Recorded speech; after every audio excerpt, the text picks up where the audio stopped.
In 1876, a Brazilian peasant plowing his land on the side of a volcano felt the plowshare strike what he thought was a rock.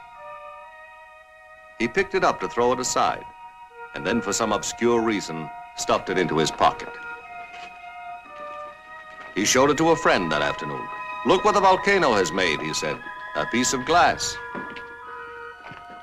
The friend offered 3 cruceros, not quite 17 cents. The peasant accepted, and the friend walked away with the largest raw diamond ever found on Earth. Since that time, the Paracutan diamond has passed through many hands. It has visited almost every country in the world. It is still uncut. The Paracutan diamond has never found a permanent owner.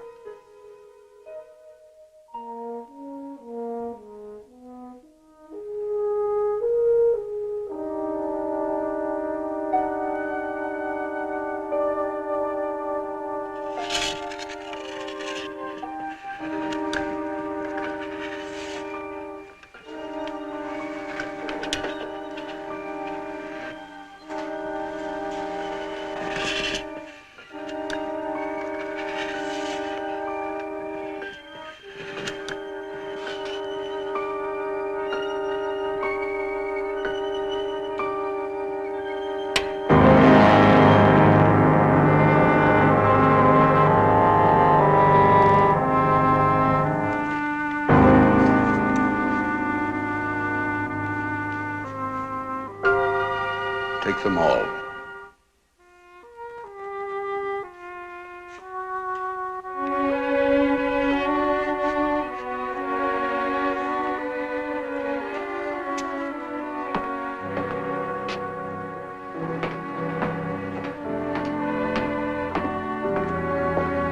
Hey, what do you think you're doing?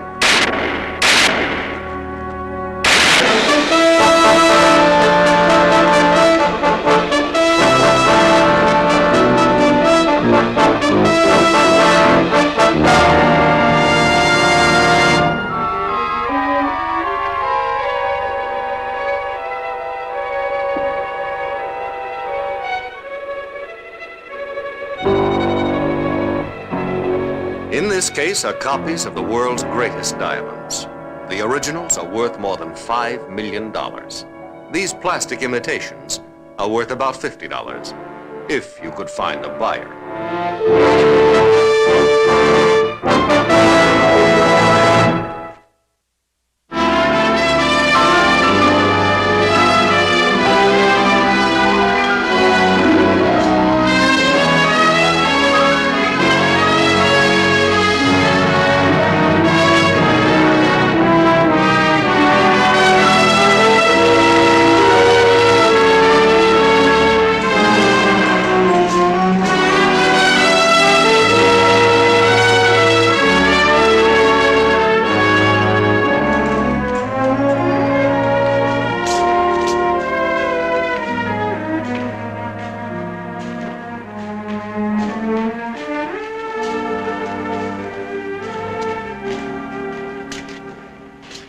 Mike, this is Dr. Milford. He's a museum specialist on gems and minerals. This is Lieutenant Parker and Detective Arcaro. How do you do? How do you do? Dr. Milford, would you be kind enough to tell us what there is in that case that would be worth stealing? Nothing. Well, would there be anything in that case worth killing a man for? Nothing. Well, make a guess. Any kind of a guess, a wild guess. There isn't any reason. Nobody commits a crime without a reason. Not your reason, but some reason. Why? I brought another set of replicas with me. These are identical with what was in that case. I use this set in my classroom work sometimes. They're very impressive, of course, to the layman. You couldn't fool anyone with them, though. You could fool me. That's the Kohinoor. The original is one of the British crown jewels. That's the largest uncut stone in the world, the Paracutan. A Belgian syndicate paid about $1 million for it 10 years ago, just as you see it. Looks like a piece of glass to me. Well, all raw diamonds do. We used to use glass replicas. These are plastic, very accurate. Diamond cutters use plastic imitation sometimes to study a raw stone before cutting it. You know what I think? I think it was the work of kids. Some kid took it. Mike, what would a kid do with this? Well, you know, get a hold of something like that and put it up in his club room, then go around and tell all the other kids, come on over. We got the crown jewels of England, or a copy of them. To kill a man for something like that. All right, fellas, get with it.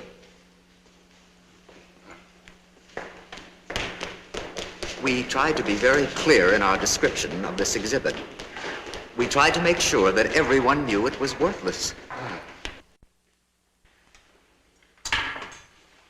Say, how many pictures are you going to take of nothing?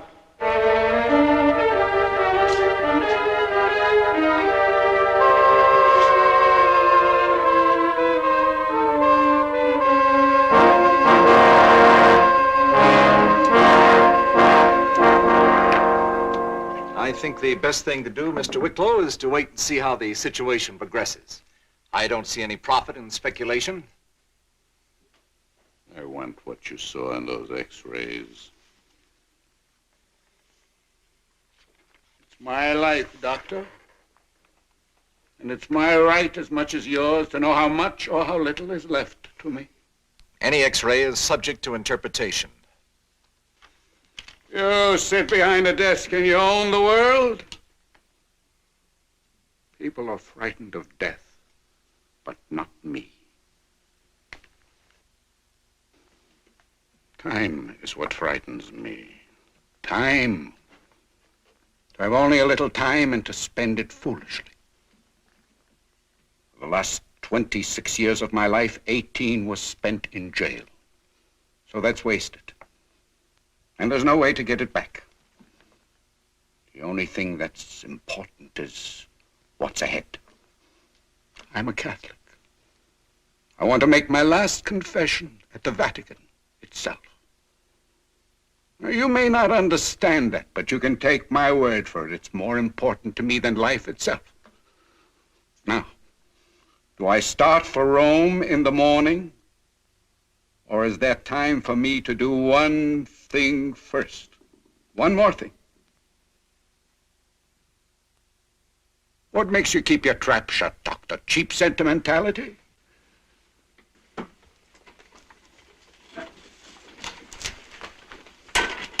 How much longer am I going to live? 6 months, possibly a year or more.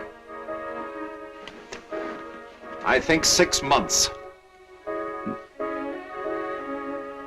I thought from your face I might not be able to keep an appointment I have at 4 o'clock this afternoon. Pierce!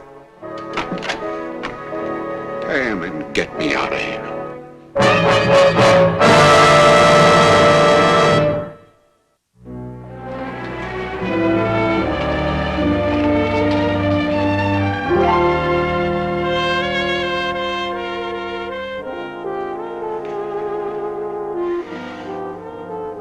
Come on, will you? Make up your mind. Let's get out of here. After all, not even Mrs. Konopolis makes a purchase of this importance every day. Don't give me that. She's got more bracelets than you got. You got complaints? Send them to the complaint departments. Listen, if I was going to have to complain, I wouldn't have got them for you in the first place. Just pick one of them, will you? And let's get out of here. The guy's got a good joint. How wrong can you go? My husband used to be a stevedore. What's that supposed to be, a dig? I thought you were proud of it. That's what you keep telling me every time I ask you for something. What is it, a family secret? Just watch your step, honey, or you'll walk out of here with nothing. Keep your shirt on, Mitch. Now, wait a minute. What are you getting so excited about? What are you making me look, cheap? What are you getting so wound up about? You said you wanted a bracelet, right? I said okay. I'm not in the mood anymore.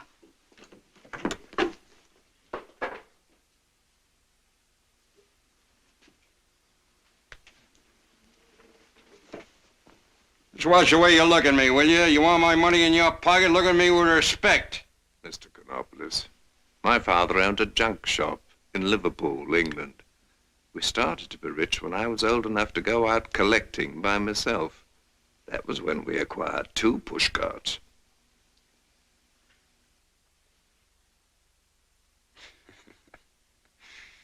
You're all right, Mitch. You started from the same gutter I did, huh? So what am I getting so excited about?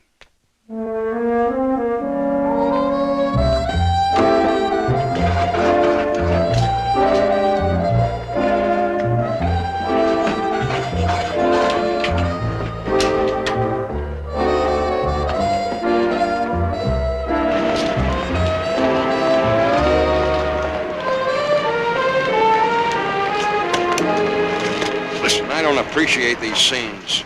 Don't bug me. Trying to make that character of yours come out the way your face looks. You could be the Queen of Greece until you open that mouth of yours. Oh, you don't like it? So go to Greece.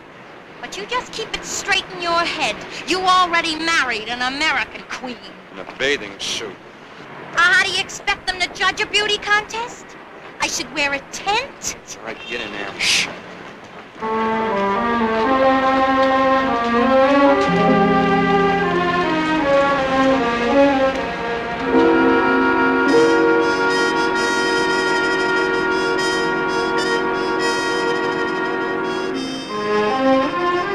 This is where I get off.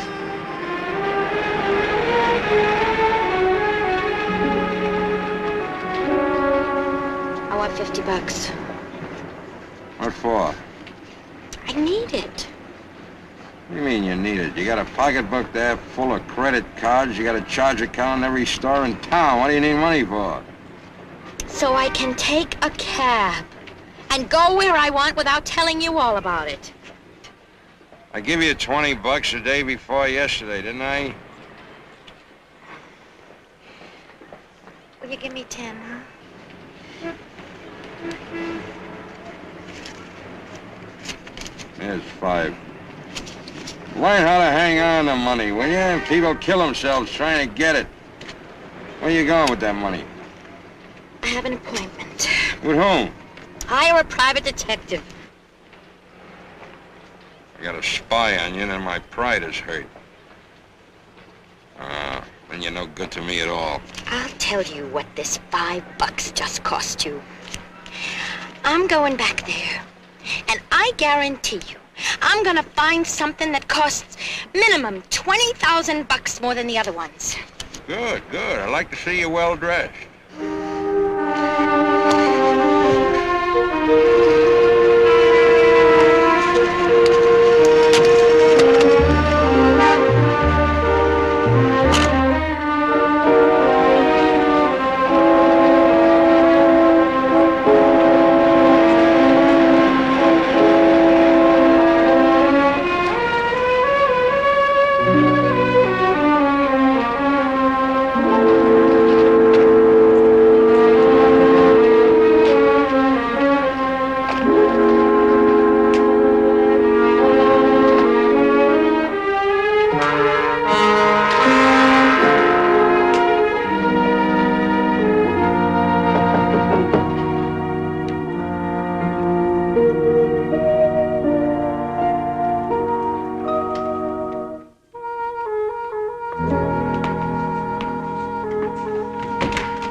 May I? Mm-hmm.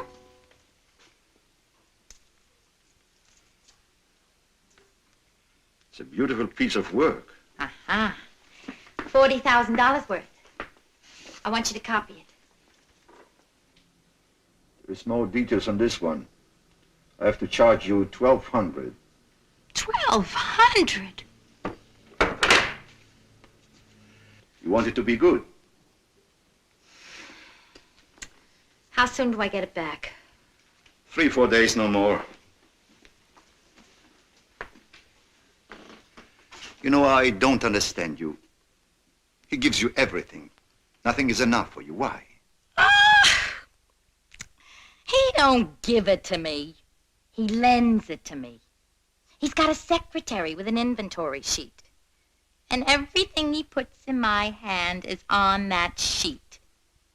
And when he's through with me, he'll come with one hand out and the other hand holding that inventory sheet.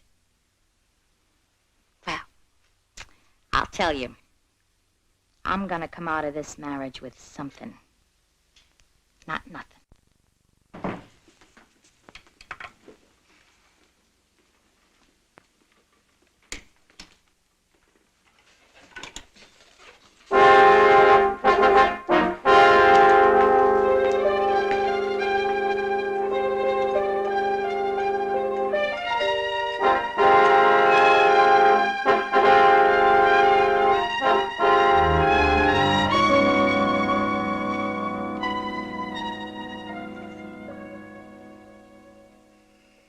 Some men remember music note for note. I remember diamonds. In 1946, I had the parakeet in my hand for 4 days. I remember it. 40 years they've been trying to figure out how to cut it. In my head, I've been figuring it out since 1946. I wasn't sure till I had this thing in my hand. Now I'm sure. You bring me the real one, and I will make you a diamond the world never saw before.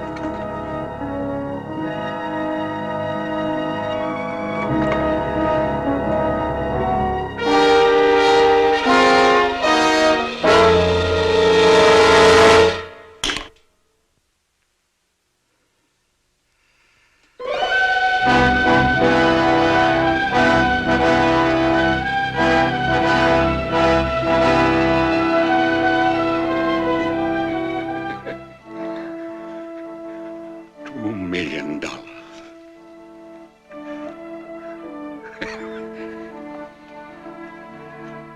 I make one telephone call. We've got $2 million. You bring your homework with you?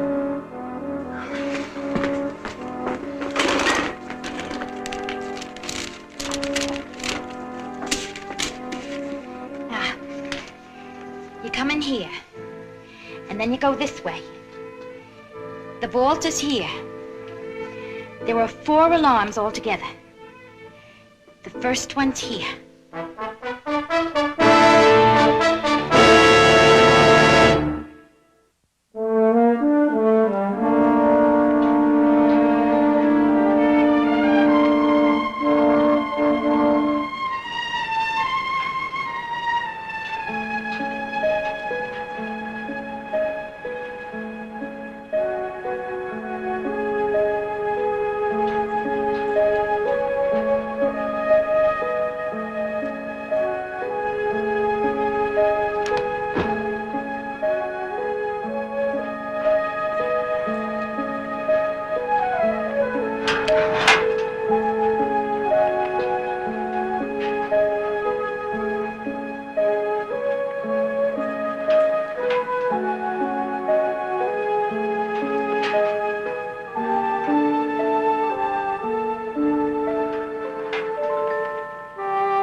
One of those needle things is still moving.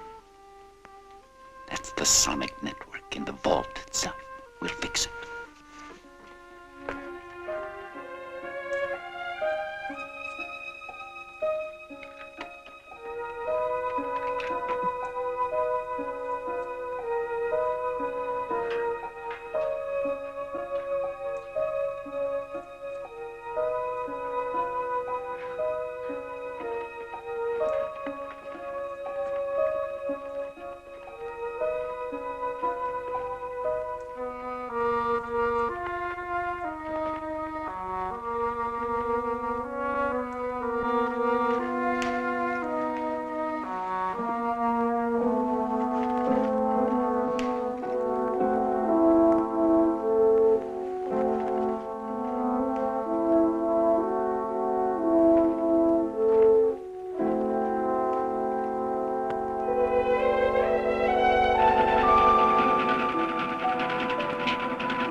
The rest is apple pie.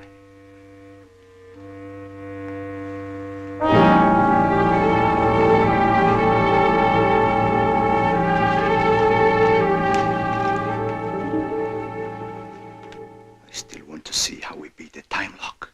You know how a time lock works. Of an electric clock which keeps regular time from the even pulse of an alternating current. But suppose you could find a way to speed up the pulse 100 times. Then your clock would have to go around 100 times faster, wouldn't it? No. You're looking at 10 years. From the time I first heard of it to the time I first lay my hands on it. 10 years.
beginning to end. 2 hours and 14 minutes.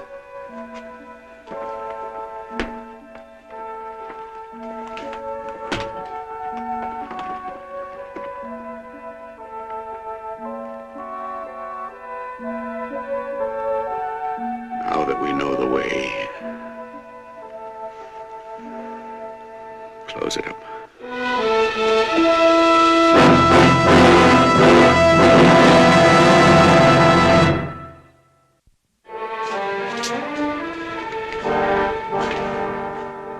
Here's one. Where's it from? South Africa. Nah. Brazil? Nah. We'll be back tomorrow. The rates went up this morning. I told you I could get 20 years fooling around with registered mail. It'll be a fine bonus for you the morning you tell us that parcel has arrived.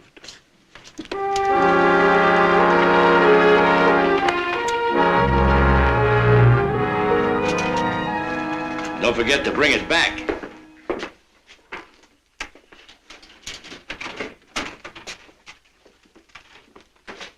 Oh, Adam. Hello. Mike wants me to brief you before you go in. The guy just called me, told me to come down. Why didn't he brief me on the phone? It's got company in there. Okay, go ahead, brief me.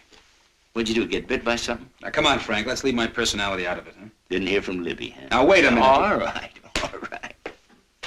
Look, we got a tip on the fence. We got a warrant. Picked him up, searched the premises. All we could find was this bracelet. What bracelet? Now, look, I gotta tell you this quick. This is a $40,000 bracelet. I make a check around. We got no report anything's stolen. I get with the insurance boys. The minute I describe this thing, they know what I'm talking about. It turns out it was bought only last week. It's unique. If it was stolen, how is it they know about it and we don't? I thought they were supposed to keep us informed. Calm down, will you? It wasn't stolen. Wasn't stolen? No. They got no report it was stolen or missing. They got no claims on it. Well, why don't we call the guy who owns it? We're way ahead of you. It was bought by a Greek party. Konopolis. It belonged to his wife. Now, she says she's got it. He says she's got it, and he can see it right in front of him. I called the company that sells it to him, Mitchell. The guy's out. I'm waiting for a call back on him now. I go in to tell Mike, and he smells a fish with that educated nose. So we call back the Konopolis, and invite him down here. Wife, bracelet, the works. All very friendly. They're in there now.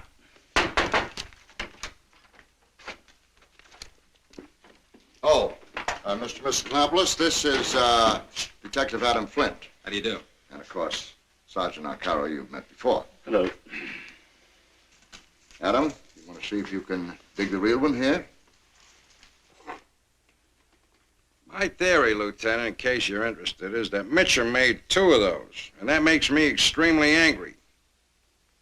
For what that thing cost, there should be only one like it in the world. All my jewelry's very expensive. I see to that. You'll pardon me, please. Lieutenant Parker speaking. Yes. You positive of that? All right.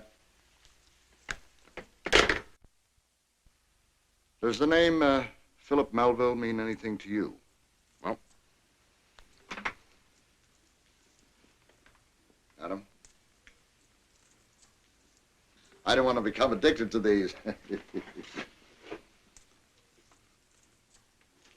I feel like wearing it, huh?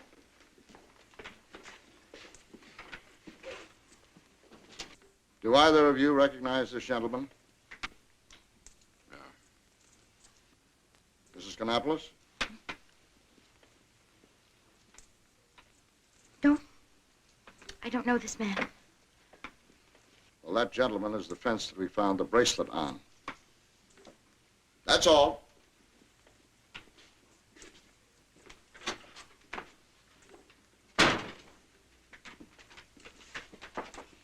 I'm awful sorry we couldn't help you.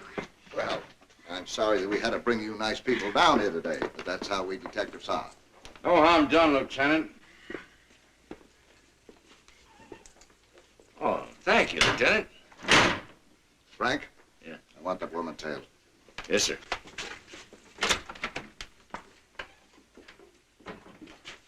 Mike?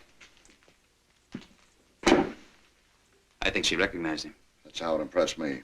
Adam, this bracelet with the tag on is the real deal. The other is a fake. That callback I had was from Mitchum. He swears that he only made one bracelet, like the one he sold at the Canopolis. And you look at both of them together, you can tell the phony one, especially if it's yours. But if you'll notice, she didn't hesitate. She took the fake. Why? Are we holding Melville? As long as I can. Where's the crime? I wish I knew.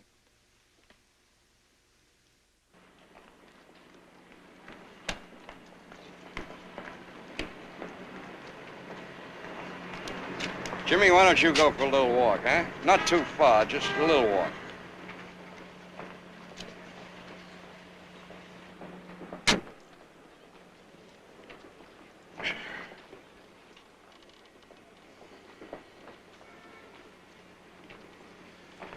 Give me the bracelet.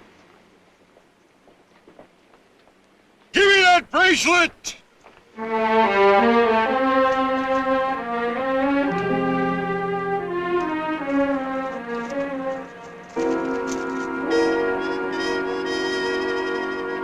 Say there's only one sure way to tell a real diamond.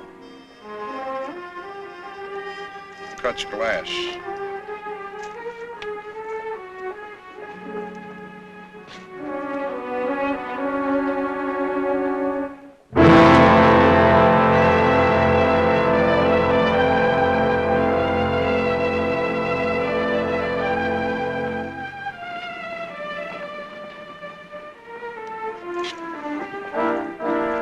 Fool of me. You made a fool of me. Get out of here. You don't mean nothing to me. Get out! You know what you've done to me, don't you? I got a house.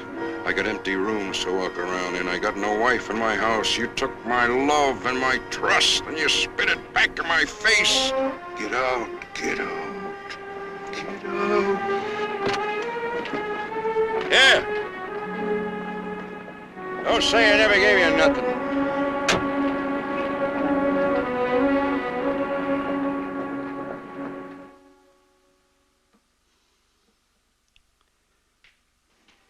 I'm not so sure anymore. We want to take a square cut out of it. We have to lose 6, 7 carats at least to leave that flaw outside. Gentlemen, for 40 years, no one's been able to decide how to cut the barracutan.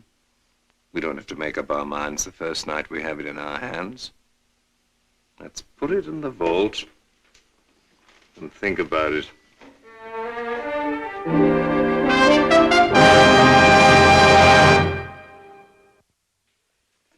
She goes to the next department store. Same thing. She hollers, she screams, she threatens to sue. Canopolis must have hired 5 lawyers to shut off them charge accounts. All right, I got the department store picture. What else?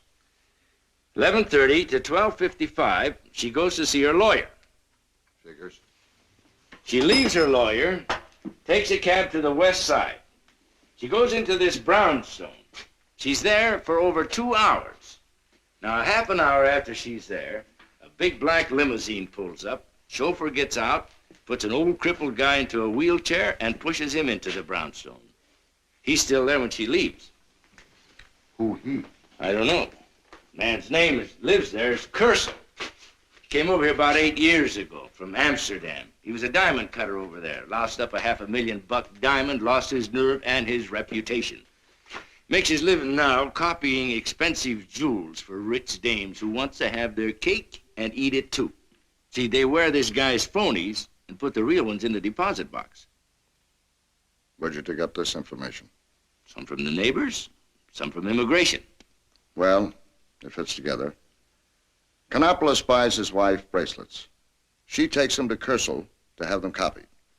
They sell the stuff and split up the cash. Yesterday, her husband comes down here to my office to find out what's going on. He gets sore and throws her out. Not nice, but none of the police department's business either.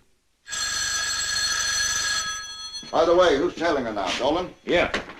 Tell him to forget it. All right. Lieutenant Parker speaking. Frank. Yeah. Mm-hmm.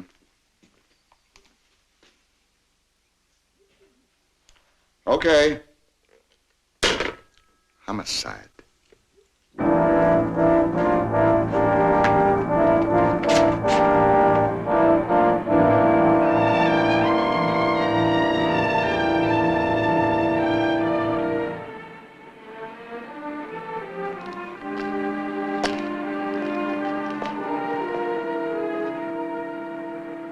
His name's Evan Humboldt, 870 West 46th Street.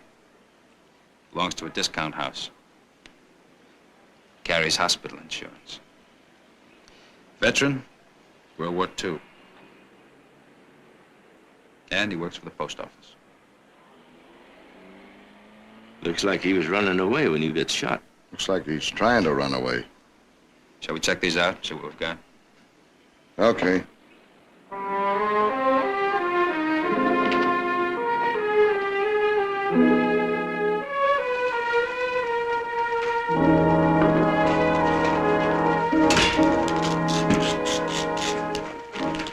Frank? Nothing, huh? Oh, no, something. If I could add it all up. Yeah, I found this bank book in his room. This guy made 68 bucks a week at the post office, and he deposited 75 bucks a week every week in the bank. Horses, gambling? I don't know how they could figure. It was always exactly the same amount. What's that? Clipping for the file on that museum killing. Belgian syndicate sells largest raw diamond and Mitchums. Yeah, that Paracutin was part of that collection of fakes. Yeah. Oh, Libby didn't call by any chance, did she? No. I didn't find out much either. Guys I talked to at the post office worked a different shift. The guy I really wanted to talk to was his day off. He went down to Long Island to see his brother or something. I'll pick him up tomorrow. You worried about him, or did you call her? This guy deposited exactly 75 bucks a week, every week. Pay off? Well, I don't know. I don't know how that figures. I've walked all over this neighborhood today. This guy didn't gamble, didn't play horses, didn't smoke, didn't drink, didn't have any friends, didn't have any enemies. He just didn't, period. Go ahead, call her.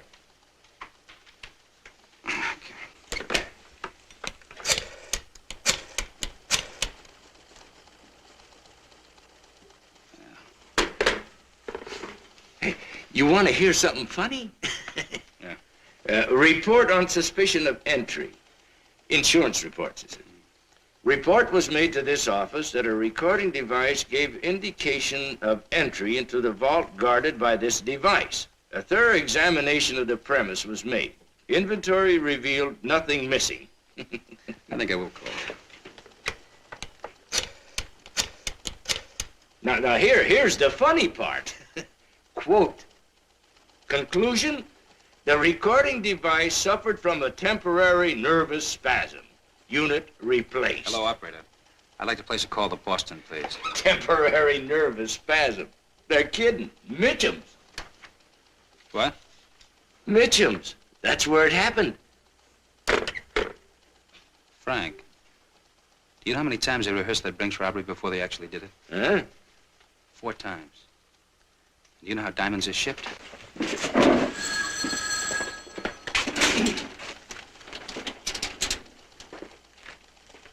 Paracutin, Mitchums.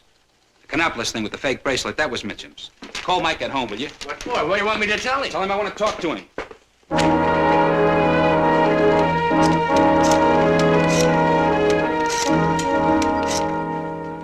It's Wild. You're reaching. Okay, Mike, let's go over it again, huh? Item number 1. I checked with Mitchum. He said if you can get into his vault, you could stop the alarm from going off at Protective Central Headquarters. However, it would still keep going on upstairs in his office. Item number 2. The Paracutin did come by registered mail. Item number 3. Mitchum has been negotiating for over a year now, and there's been an awful lot of rumors about it in the diamond trade. So it's very possible somebody could have known that he bought it. Could have. Mike, the night watchman at the museum, he was killed for no conceivable reason. But so was the postal clerk. Now, there's one thing that ties both these men together, and that's the parakutan. Look, the $75 a week that guy was salting away in his bank account. Well, can't you see, Mike? The parakutan had to come by registered mail through his section. It just had to. Look, suppose you were expecting something to arrive by registered mail, but you weren't quite sure when it was going to arrive. Well, what would you do about it? How many ifs can you string together?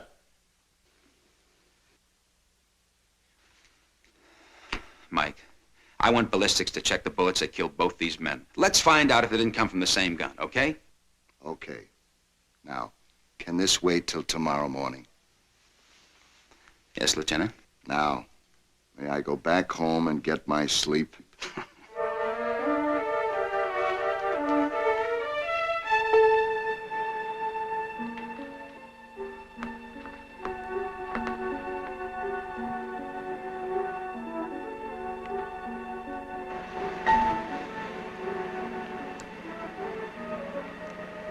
Let's go.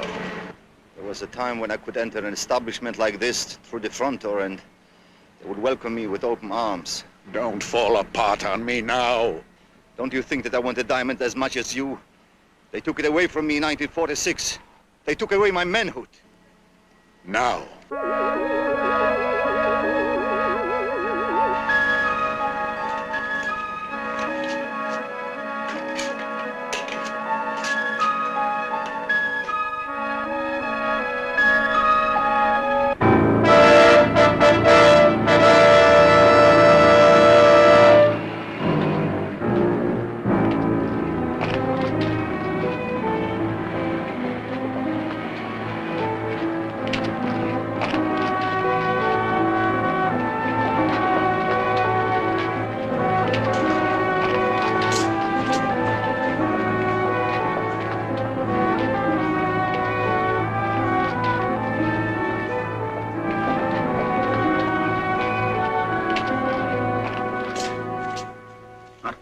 You see lots of people around here. They come and they go. Hey, what about that old guy in the wheelchair? They don't mean guys like him. Some poor beat-up old guy in a wheelchair. Well, he came around every day, didn't he? Chauffeur in a black uniform pushed him in a wheelchair?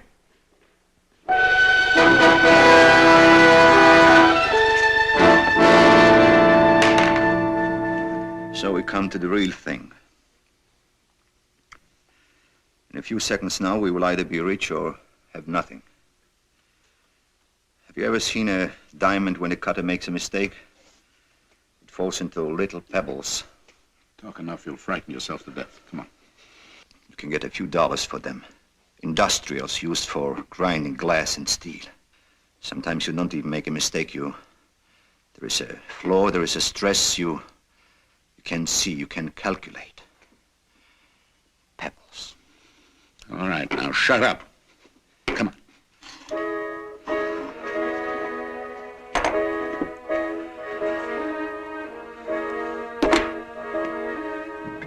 Toast good luck. We drink after it's done.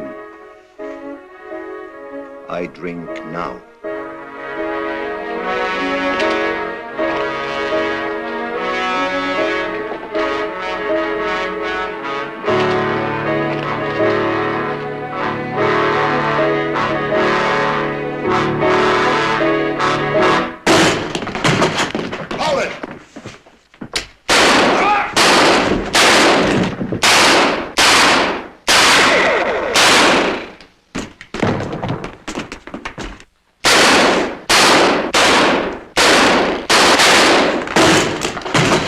That's it.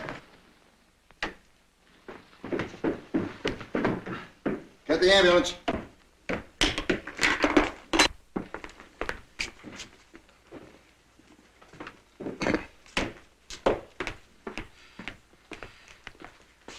You see,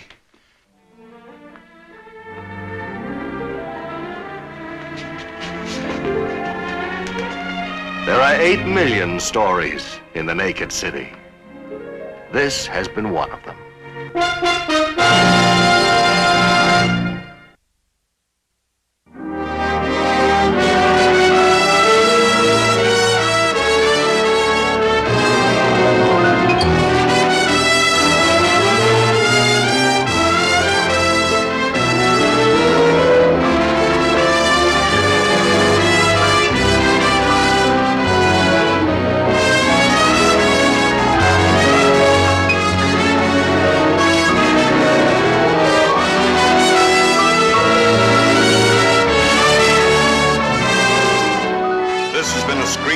Adams film presentation from Columbia Pictures, produced by Herbert B. Leonard.